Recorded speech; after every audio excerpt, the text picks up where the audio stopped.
Quand faut-il envisager un appareil auditif?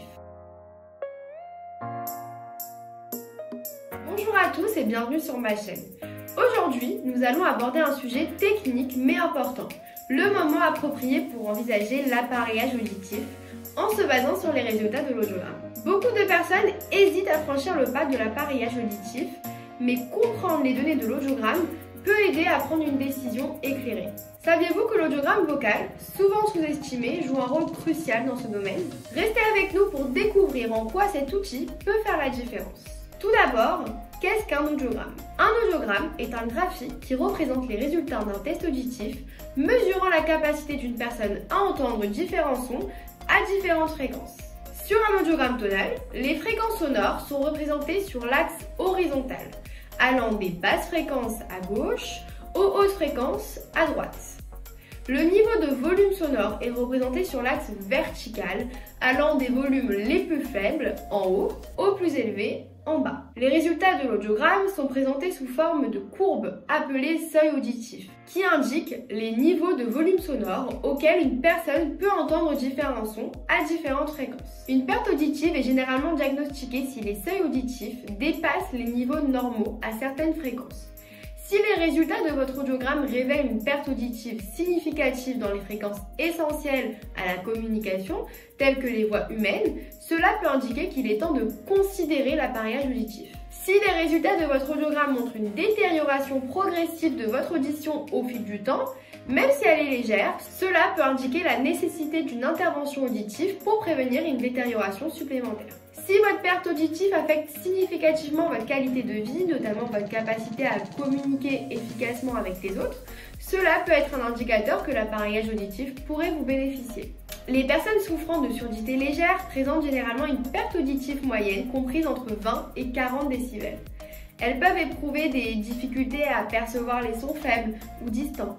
Par exemple, elles pourraient avoir du mal à discerner le chant des oiseaux, le tic-tac d'une montre, ou encore le murmure d'une conversation dans une pièce éloignée.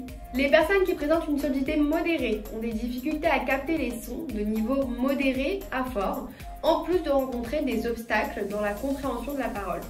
Par exemple, elles pourraient éprouver des difficultés à percevoir la sonnerie d'un téléphone, à distinguer le bruit du trafic ou à suivre une conversation animée lors d'un dîner. Les personnes atteintes d'une surdité sévère ont des difficultés à entendre la plupart des sons, y compris les voix humaines, sauf si elles sont très fortes.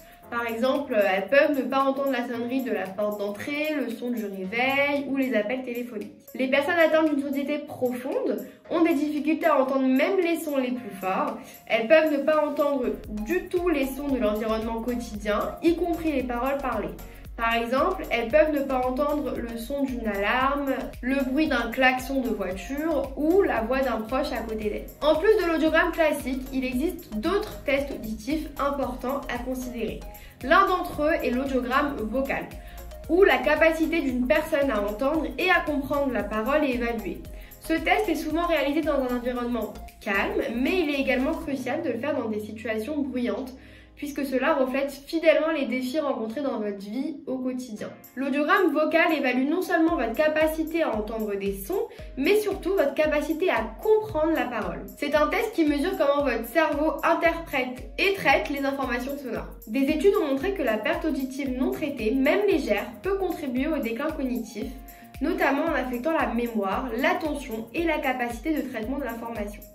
Donc n'oubliez pas de discuter de ces options avec votre professionnel de santé lors de votre prochaine consultation. En conclusion, l'audiogramme est un outil essentiel pour évaluer l'état de votre audition et déterminer le moment approprié pour envisager l'appareillage auditif. Si les résultats de votre audiogramme indiquent une perte auditive significative, une détérioration de l'audition ou un impact sur votre qualité de vie, il est peut-être temps de consulter un professionnel de santé pour discuter des options d'appareillage auditif. Merci de m'avoir rejoint aujourd'hui et rappelez-vous que comprendre vos données auditives peut vous aider à prendre des décisions éclairées pour préserver et améliorer votre audition. Dans notre prochaine vidéo, nous explorerons ensemble en quoi consiste un appareil auditif.